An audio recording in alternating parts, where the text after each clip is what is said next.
Everybody's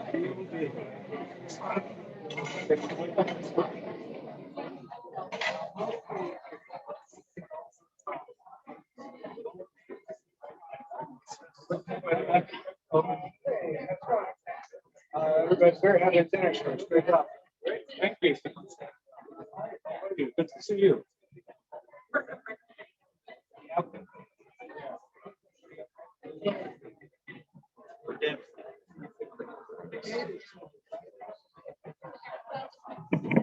Okay, good evening, everyone. Welcome to our last chapter meeting of the year. Happy holidays to everyone. This program year was a little difficult with the closing of our longtime location of Normandy Farms, but that's Amore restaurant has accepted us with open arms, and we're happy to be here and happy that that transition was able to go so smoothly. An applause for your wait staff and management.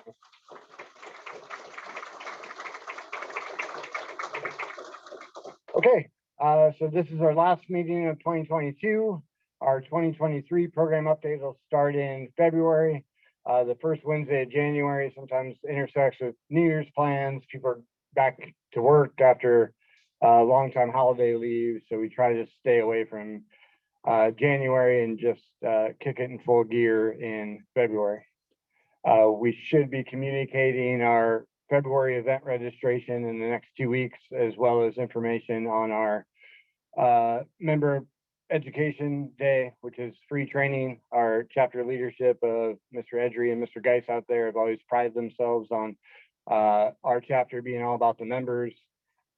So we know that because of the pandemic, we weren't able to give, we had one virtual symposium in 2021. This year was just dinners, but we look forward to Simulcast education day and hopefully that 2-day symposium later on in the program year. So stay tuned for that.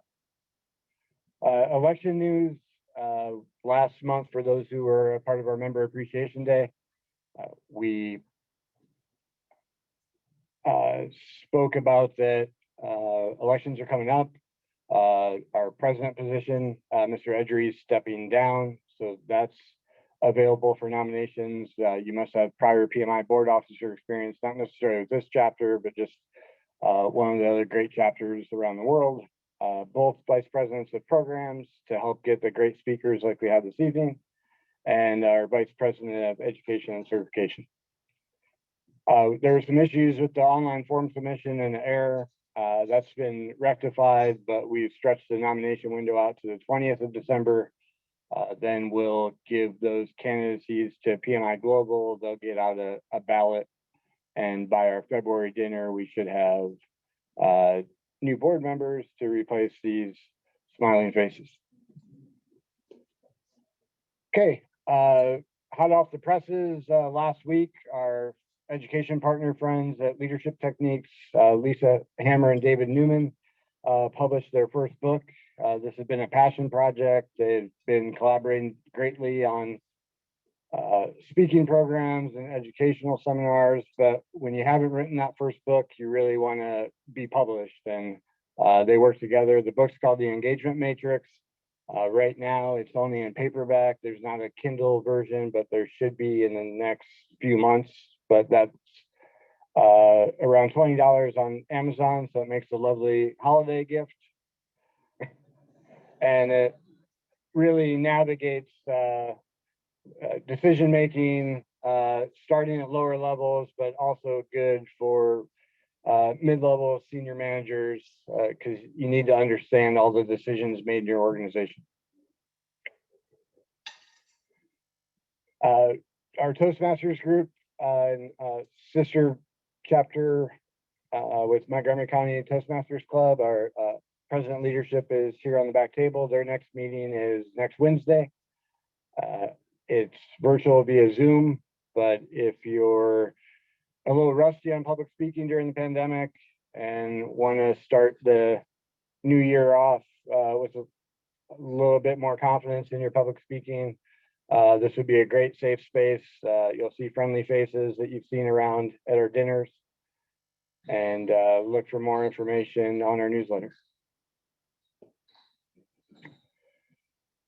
Okay, also for next year, the 2023 Project Management Day of Service. This is the annual event from Project Management for Change, the nonprofit started by our former Vice President of Finance, Ms. Laura Bernard, as well as Mr. Kendall Lott, who's the incoming president and CEO of the PMI WDC chapter, one of our sister chapters. So it started off in a hotel ballroom with project managers volunteering their day, working with nonprofits and small businesses that are looking to overcome a challenge. A lot of nonprofits, it may just be an executive director, a couple of board members, and maybe one or two interns. They don't necessarily have that project management skill set. So that's what it started for. It's grown from PMDOS events all around the world, Australia, in London, all because of what started here locally. Our chapter member, Miss Beth May, who couldn't join us tonight, at least in person, is heading up that effort again and doing great things and representing our chapter.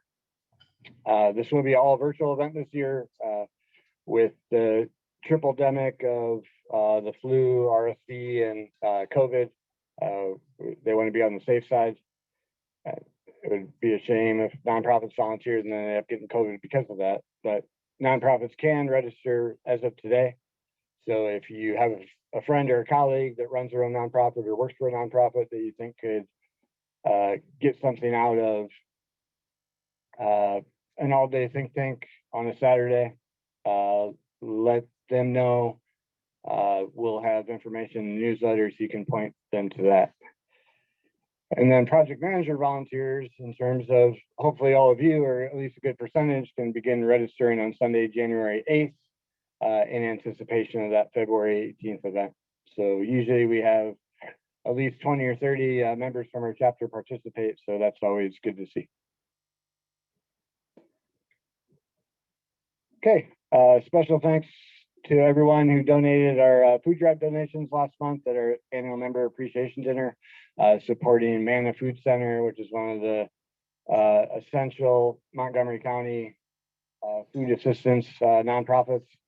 You'll see a picture that I didn't take the food home to my own pantry, so it was 2 carloads from here, dropped it off, gave a thumbs up, and some appreciation on Twitter to Manna. So we always get a good turnout when we have food drives, toy drives for other holiday seasons. So we appreciate all the members' generosity.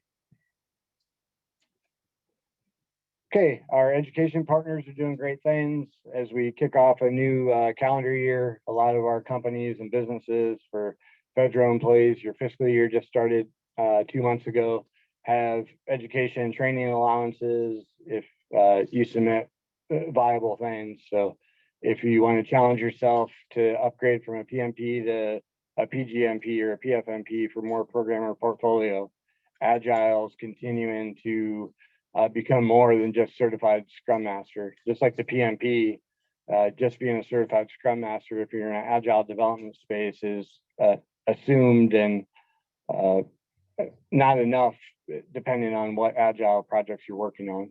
As we've seen, discipline Agile and less framework and more innovation from that initial Scrum framework. So just a quick plug for our education partners. And our main event of the evening is Ms. Tedy Kamenova. We welcome her to our PMI Montgomery County stage for the first time. She's a professional speaker, coach, and trainer. She's certified from the Dale Carnegie Institute. And speaking of Toastmasters, she's a past president of one of the premier Toastmasters clubs, the Effective Communications Club.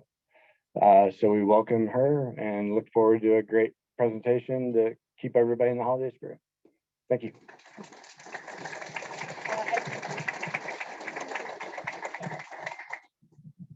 Hello, good evening. It's such an honor to be here. I have to be honest with you, I was a tiny bit nervous. And yesterday I was sharing with my 6-year-old son, saying, you know, I'm speaking in front of a large group of people. And I feel a little nervous. I like to share with my son what I'm going through. And he said to me, how about you feel excited? And so the 6-year-old wisdom, I feel so excited to be with all of you. And I also heard this saying that it's, if you're the smartest person in the room, you're in the wrong room. So I definitely feel like I'm in the right room. I see a lot of much smarter people than me. So I hope that this presentation is very interactive, and I hope to hear from you. Who am I and why am I talking about resolving difficult conversations?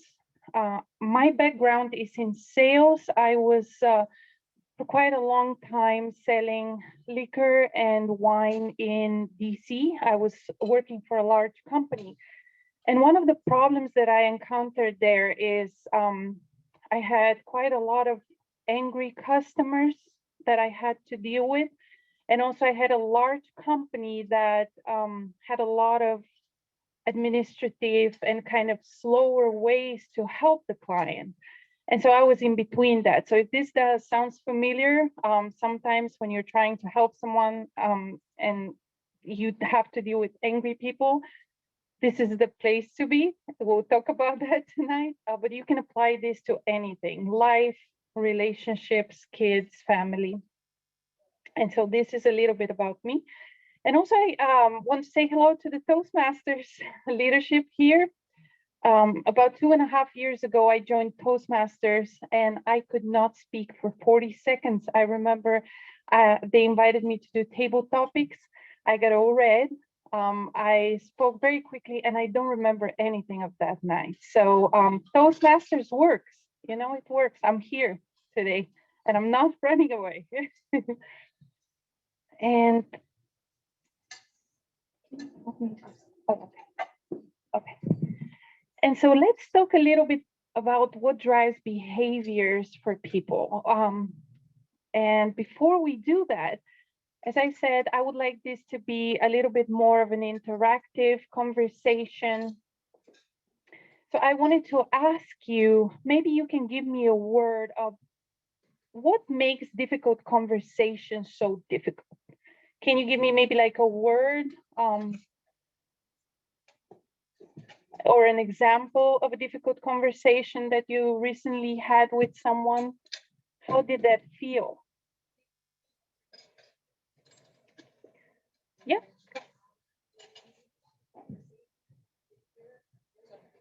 Those are difficult conversations for the end of the year. Yeah. And do you remember what was the feeling? Nervousness, yes, it's stressful, right? It's stressful. And so what happens in difficult conversations is the ego gets involved many times, and people are usually willing to protect their ego at any price, sometimes to death. And they are also ready to maintain or enhance their self-image. And so this is why sometimes it becomes very difficult to resolve this when the ego gets involved. What happens is we get uncomfortable, we get stressed out, we get nervous, and we want to respond fast. Who here has responded fast to something when they were very emotional and they regret it?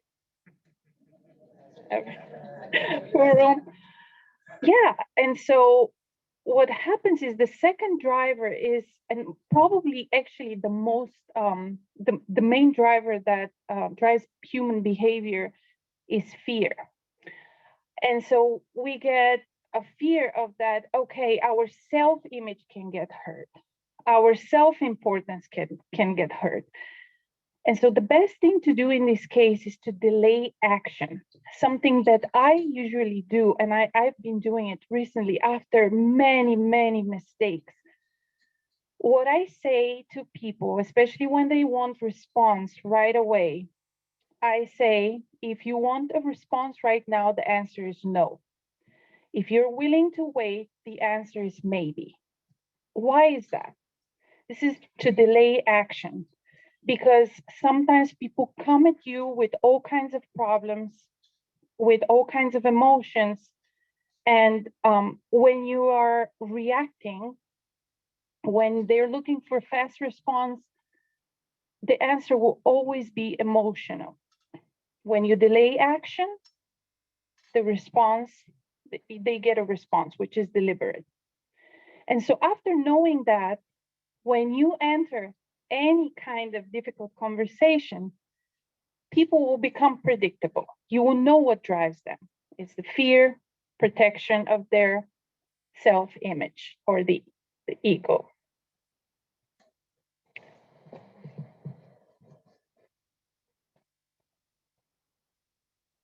Okay. I'm not sure if this is working. Thank you so much, Matt. Great help. Change in mindset. So what happens now that we understand people, we understand what drives their behavior? I recently read a book by Chris Voss called Never Split the Difference. Can you raise your hand if you've heard of this book or you read it? It's a great book. He's an FBI negotiator. And he says negotiators never say never. They say it depends. I know that you recently had a meeting where the speaker talked about parenting. I do that a lot with my son. It's always like, I'm going to switch off the TV in 5 minutes. And then he always comes to me, can I watch 2 more minutes? So it depends, you know, you want to pick and choose your battles. So during the conversation, pay attention to how you treat people. Do you make them feel like they matter? Do you make them feel like you care about them? And so in conversations, in order for the other person to feel heard, they have to know that they matter to you. How do they know? You have to show that to them. And if you can help things. Great. Before we go on next, I would like to come back a little bit to how do people make decisions. So usually when people make decisions, they base it on what they value or care about. And what do people value and care about the most? What do you think?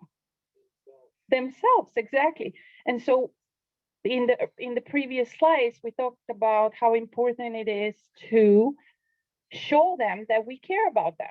Then they're willing to really listen to us.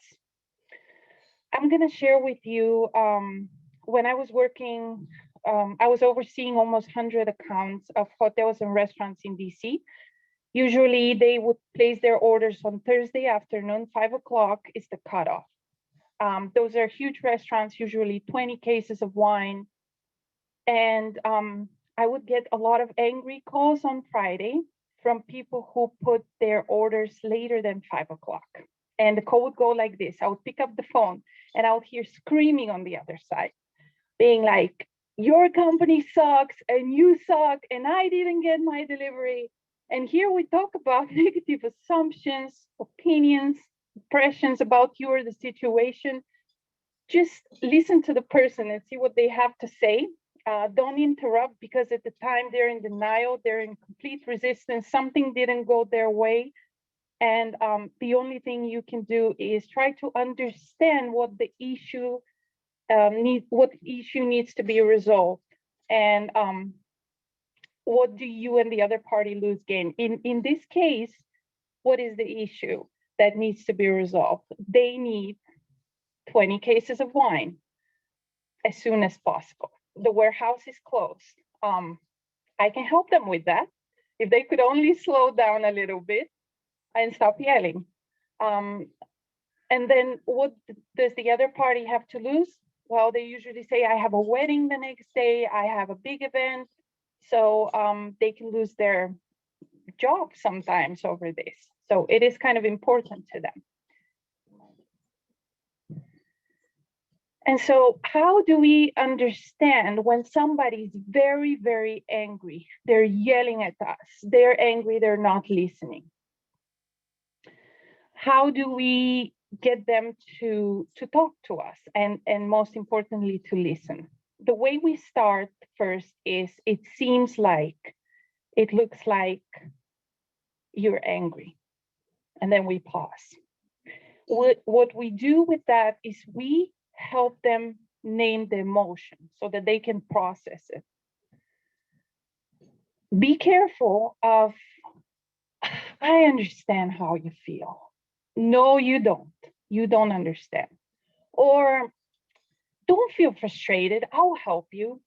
Now you're telling them to shuffle their feelings under the rug, which what happens when they do that? Well, feelings start boiling inside and they escalate at some point. So be careful of, I understand how you feel. I know how you feel. So you can say, it seems like, it looks like. Don't be afraid of making mistake. If you say, let's say Diane, I say, it seems like you're angry. And you say, well, I'm not angry. I'm just worried that this project is not going to get done on time. I see people are not doing what they're supposed to do. Now, what happened is she corrected me, and she also gave me a lot of useful information.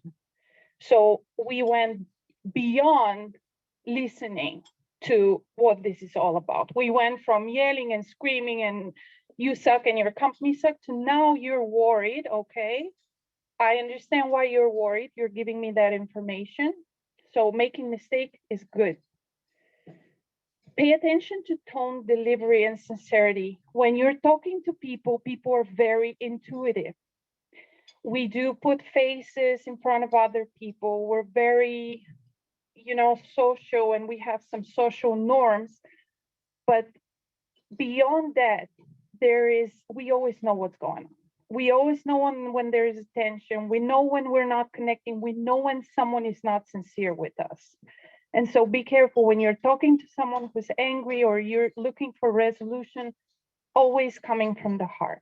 I know that a lot of times in business, in management, in professional life, people say, don't get emotional.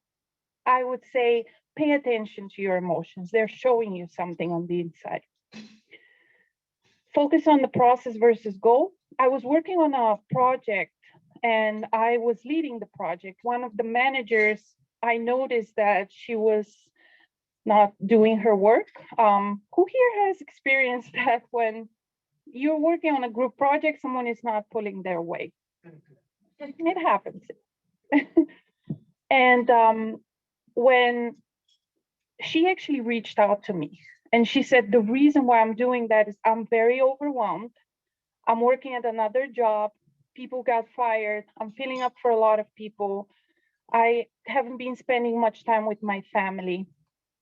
And so she came and she shared that because I have created a safe space for her to share that.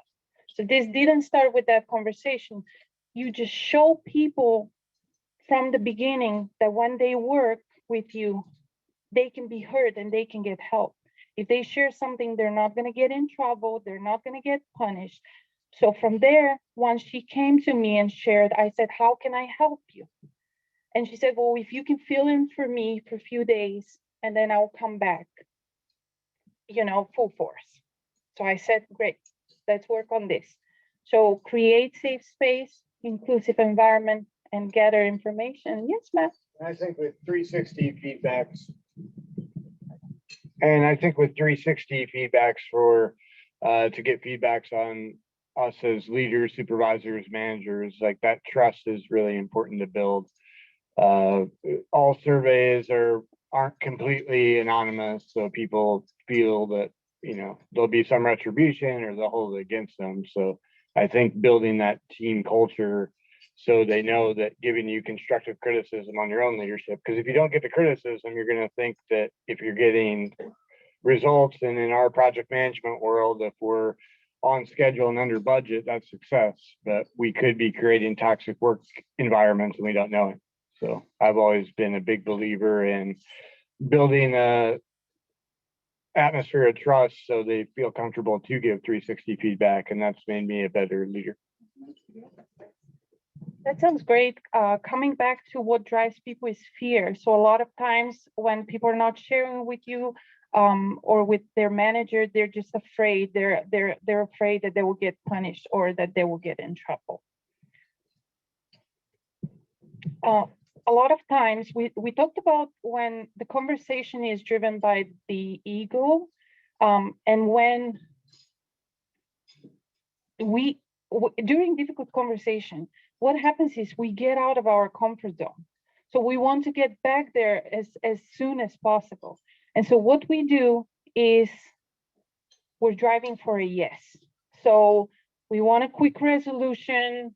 Do you agree with me? Let's agree. And let's just, forget about this whole thing. And what happened when you're driving for a yes is you are asking for a commitment. I don't know if many of you have experienced this. Maybe you can tell me by raising your hand. But a lot of times you ask somebody to do something, they say yes, and they don't get it done, or you don't hear from them. I don't know if this ever happened to somebody. That happens. That happens a lot in sales. I had quite a lot of experience where people, in the beginning, especially when I was new in sales, I would just drive people to say yes to me, and then they would disappear. And I was wondering why, but they said yes. Why they're not doing it? Well, because I didn't know at the time that I was taking away their autonomy, and I was asking them for obligation and commitment. So this can become what I call a fake yes. And instead, you can search for no, because no is always protection. So maybe you can change your questions around when you're looking for a yes. And instead of looking for a yes, you can just turn the questions into no. Do you have a few minutes to talk becomes, is now a bad time to talk? How many of you have this happen? Do you have few minutes to talk? Well, how long is few minutes? It can be anything from 5 to 55. So it's, if I talk to you, do I want to talk to you right now? So is now a bad time to talk? Now you're giving them an option. You're giving them a little bit of space. They can say yes or no. And if they say no, you can say, well, when is a good time, so that they can actually create the time to talk to you. Do you find that in our new virtual new normal that employees are more receptive to talking virtually than they would be in person? Yes, I do. I do actually. It seems like I get a lot of email. Before was kind of hard. Now it's becoming easier. People do want to meet very quickly on Zoom. But I think it's been very challenging for me to get people on the phone. So that always works, though. Is now a bad time to talk? I usually send even an email with just that one sentence, and that works, just not wasting people's time. And then they come back to me with their schedule, or but it's never, I always get the appointment ultimately, which is what we're looking for here. Dealing with the negative, we actually touched on that a little bit earlier, that sweeping the negative under the rug is never a great idea. Why? Because where there is smoke, there is fire. Negative spreads so quickly, probably 10 times quicker than the positive. A lot of places that have toxic environment are places that are not addressing the negative or not addressing it fast enough. So when there is lying a huge opportunity for you to actually create an environment that's healthy, and as we said before, just creating a safe space where people can share what they really feel and think. How do you do that? By demonstrating first.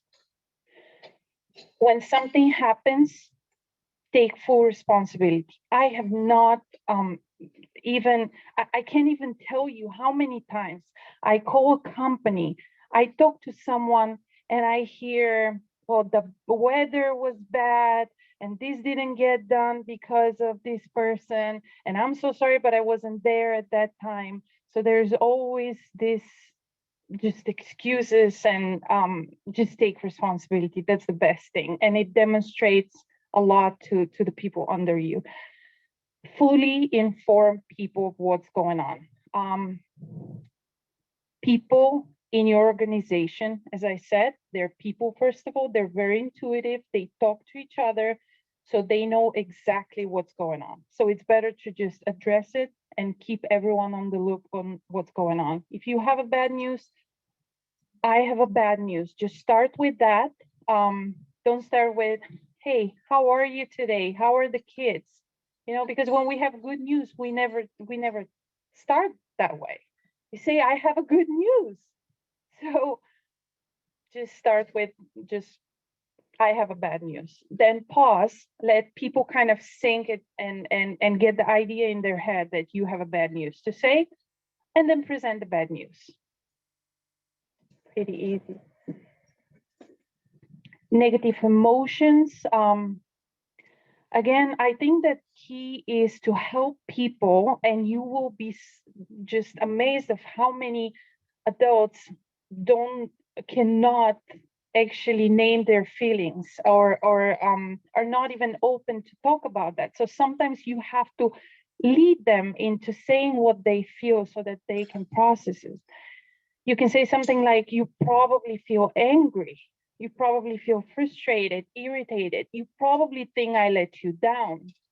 So don't worry about going extreme with this, because the other person is probably thinking some extreme stuff about you right now if they're angry. Consistently demonstrate you are on their side. When you are in conflict with someone, when someone is angry at you, what you can do is continuously keep them in communication and fully informed. That is the way to demonstrate you're on their side. There are some loan officers. I know Scott, and I don't know if there's any other Scott Chen. He does that as well.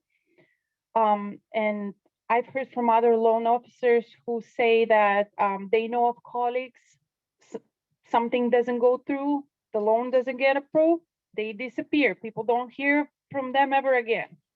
There's a lot of fields, a lot of professions where this happens. And this is not the way to demonstrate you're on their side. Always end positive. If you feel like you are not connecting with someone, you can refer them, recommend them to someone else. But just always end nice in a positive way.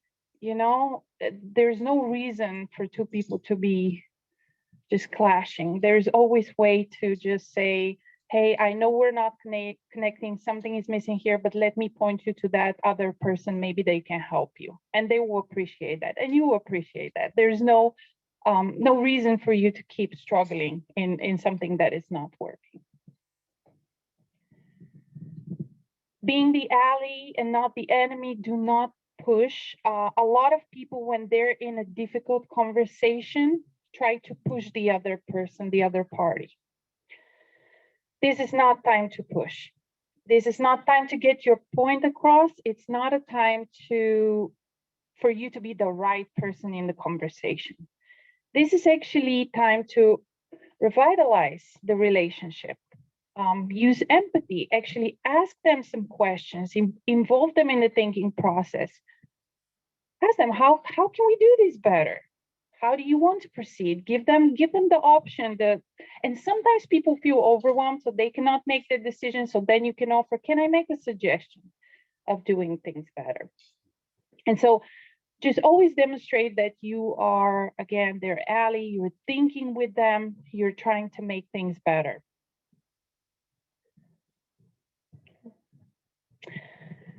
One of my favorite part of this talk is encouragement, because it has a lot to do with mindset, and mindset is something that we can control. It's 100% in our control. We're unfortunately conditioned to by teachers, parents who by all means meant well for us, but to always look for what's wrong in here. If you can remember your mom or dad, it was always like, what's wrong in here? They get in the room, they see something is wrong. And so how about we, instead of what's wrong here, we look for what's right here. And this doesn't happen very easy because, as I said, we're conditioned, but just know that people perform better, much better when they're having fun and when they feel good about themselves. One thing that you can do is if you go to your son's sports game, or if you participate in any sports or any organization where people are competing in something, and you see that someone is losing or not feeling or not doing too well, I would say cheer them up, but cheer them continuously and see them actually turning their results around. You can do that in life, you can do that in your profession, when you work with people who are under you. So just even if they're not performing that well, try to switch, look for what's right there and tell them, just notice the good things. Because at some point we just start noticing only the bad things, and that just creates more bad things. Again, Chris Voss, the author of Never Split the Difference, talks about people's brains and that they work 31% better when in positive state. So you want to get the person to be in a positive state. I will leave you with a little bit of homework. Try to practice encouragement. Could be for one day, one whole day, or maybe for one whole week. Every time when you see someone doing something good, just say it to them. If you hear someone saying something good about someone else, say it. Just practice encouragement. Instead of looking for what's wrong, try for one full day looking for what's right. And maybe you can share, there's my email is at a little sheet on the, not very little sheet, on a big sheet at the table. So send me an email and tell me what happened, if anything changed in your daily interactions. And then gratitude and appreciation, I think that we sometimes forget to talk about that. People really give us their time, they give us their efforts, and we have to practice appreciation, but where do we start? Do we just go around and tell people how they're doing a great job, we appreciate them? I think that we start with ourselves, and that is called gratitude. This is speaking to ourselves. It's an inward reminder. Who here journals and has a daily gratitude journal? Right?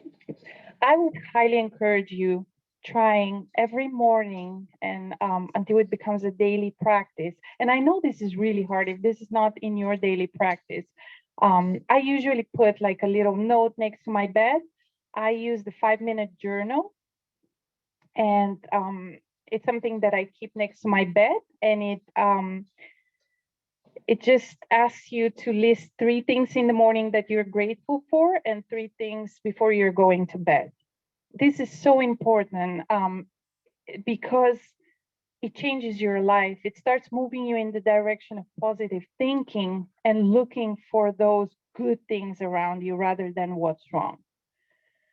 And then from there, appreciation comes. I think if you're not practicing gratitude, it's really, really hard to truly express appreciation. That's the outward extension of gratitude. So say it when you notice it. And one thing that I'm going to leave you with, it is very important also how you take appreciation. A lot of times we downplay it. How many times someone says something to you, oh, you look wonderful today, or you did a great job. Oh, that's nothing. I can do much better, and just say thank you. That is the only correct response, because if you don't just say thank you and you start downplaying it, you're robbing that other person from the joy of sharing some appreciation for you. And that is all from me. I'm leaving you with a lot of encouragement, gratitude, and appreciation for the next year. I'm wishing all of you happy holidays, and I hope you practice this practices daily, because that's where the magic starts happening, and that's when you start moving your life in a different direction. Okay, and any, thank you. And so anybody who likes to ask a question and or make a comment or share maybe with us about a situation where they had a difficult conversation and resolve it or didn't resolve it. Would anyone like to share?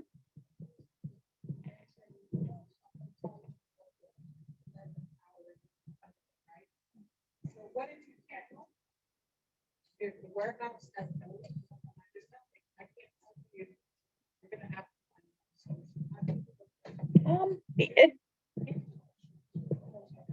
Okay, so the question was, how do you handle if you don't have a solution? Obviously, if somebody is asking you to do something, but the warehouse is not open or there is no delivery at that time. And the answer to this is people want to feel heard and understood. They don't necessarily want you to get things done for them, but they want you to hear them and understand their pain. And so I would really listen to what they have to say. I would help them name their feelings. And at the end of the day, a lot of listening, making sure that I understand, you know, of course, it doesn't have to, you don't have to say it, but that's what people really need at the end of the day, because they can replace, in this case, it was cases of wine. They can replace the wine with something else, right? They can always find another solution, or if it doesn't work, it doesn't work. We just accept it. It doesn't work. But at least you hear and understand them, because what happens when you call customer service and what do you want? And they tell you, no, this is not going to happen. You just want them to listen to you and to hear you. That's it. Listening. I've seen people who have been very angry. You listen to them, you repeat few of the things that they say, and they calm down, and everything is good. And when you're calm, your mind works 31% better. My mind works 31% better, and solution comes. That's how usually the universe works. Anyone else like to share or ask a question? What recommendations do you have for team members that want to have a conversation with their supervisor or leadership, but they have a leader that thinks they're always right and the team isn't wrong, but they don't have the same brilliance that the leaders themselves have?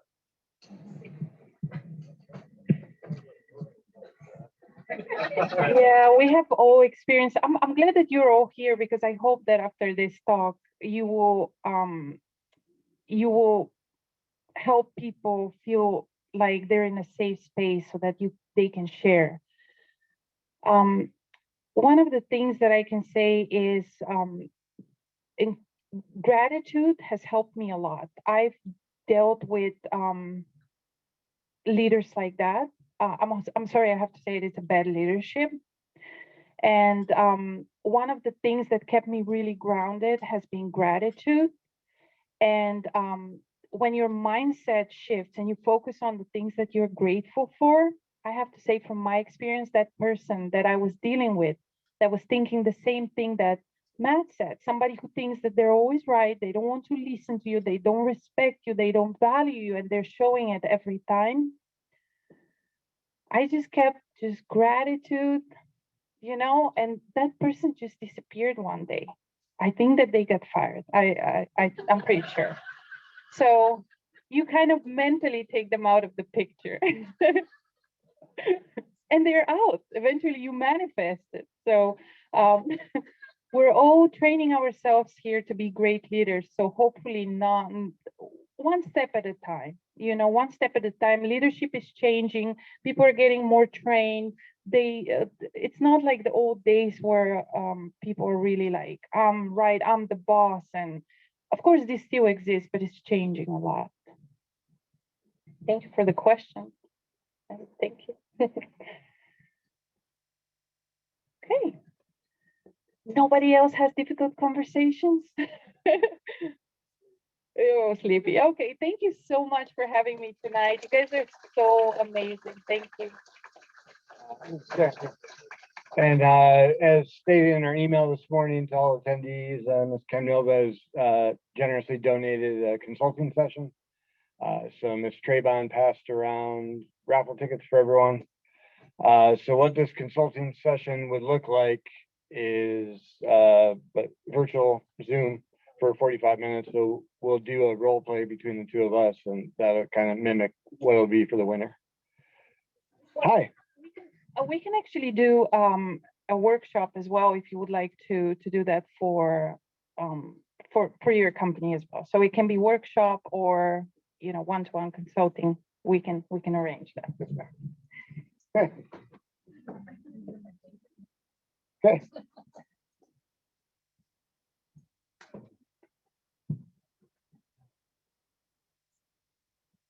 So the last three numbers are 448.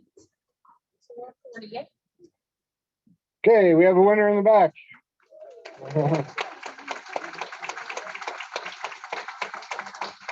Okay, well, thank you so much, ma'am. We look forward to seeing you at future chapter events.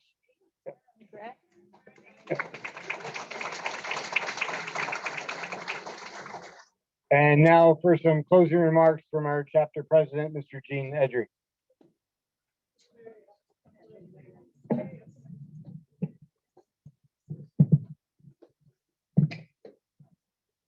Good evening, everybody.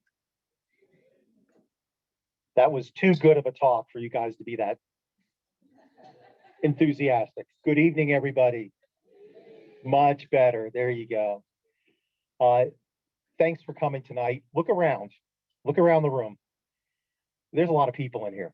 There's a lot of people. It's been a while since we've had this good of a showing, both in person. We've got over 100 folks here, by the way. And Matt, what was the count online? Like 80 something, 90? So, we're pushing 200 tonight. And usually it takes me, yeah, that's worth a round of applause. It's usually I have to give away dinners for free to get those numbers. So everybody reached deep and they got their $10 out. Speaking of $10, so this is our last meeting for the year. We take January off as a holiday month, and then we pick up in February. The restaurant that we're at, that's Amore. They've been doing a great job. So make sure to give them a round of applause. Personally, I had the fish tonight and it was outstanding. So if you didn't have the fish, maybe next time. All right. So they've done a great job. We've done a very good job working with them, negotiating a very reasonable price. But as you all know, because everybody has a hit in their wallets, prices have gone up, etc. So and what we've done in the past, folks, is we subsidize heavily. The chapter subsidizes heavily the cost of the dinners. Trust me when I say that your dinner costs a little bit more than $10. You can't even get a Happy Meal anymore for $10. Maybe we ought to start giving away toys or something. I don't know. But prices did go up, and we subsidized for the chapter. We've gone almost a year. I forget when we actually started the $10.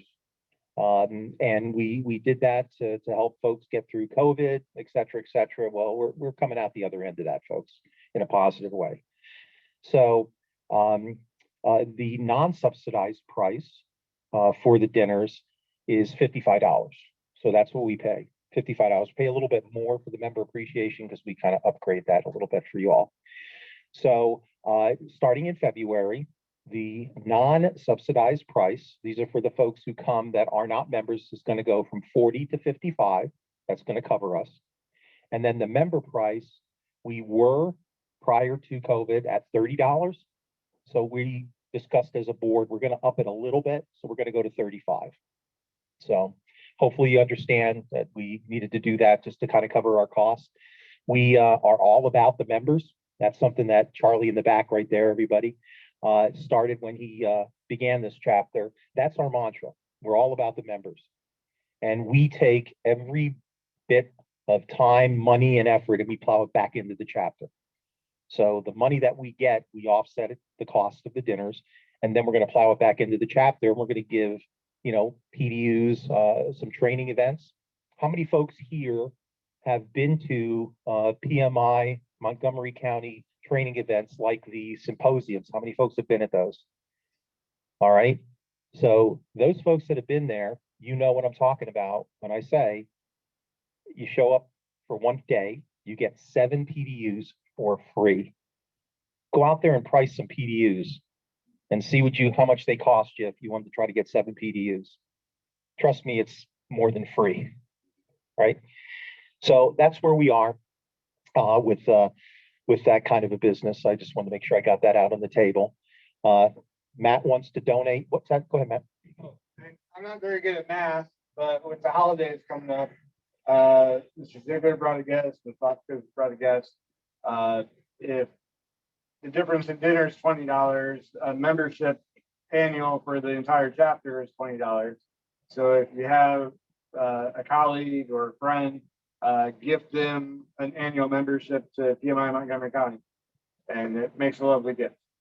Yeah, it does, and we are the best deal out there. It's not even fuzzy math. I mean, that's just plain out good math. If you want to invest $20, you get much more back from the chapter. All right, as Matt mentioned earlier, we are going through elections. Again, this is not a negative thing. I took this position for a year. I kept the chair warm, as they say, as president. And Charlie's going to put his hat back in the ring again.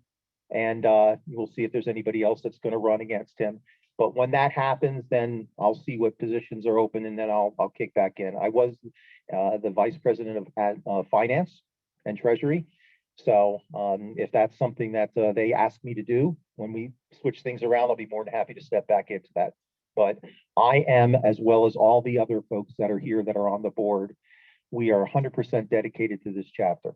We believe in it. We believe in what it stands for. I believe we have one of the best chapters in the country.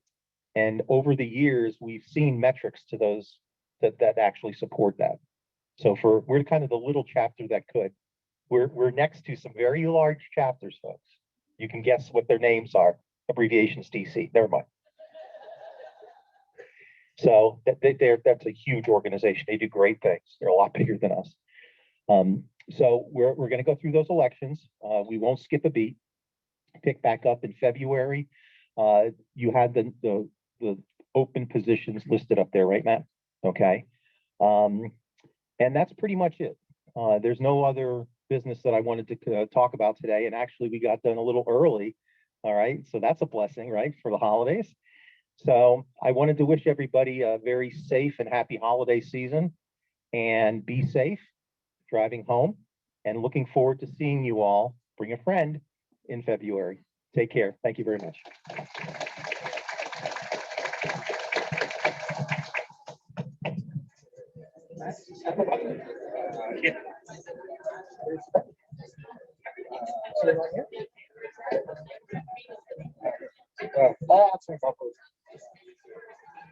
Yeah, good catch for the $20. That's a good,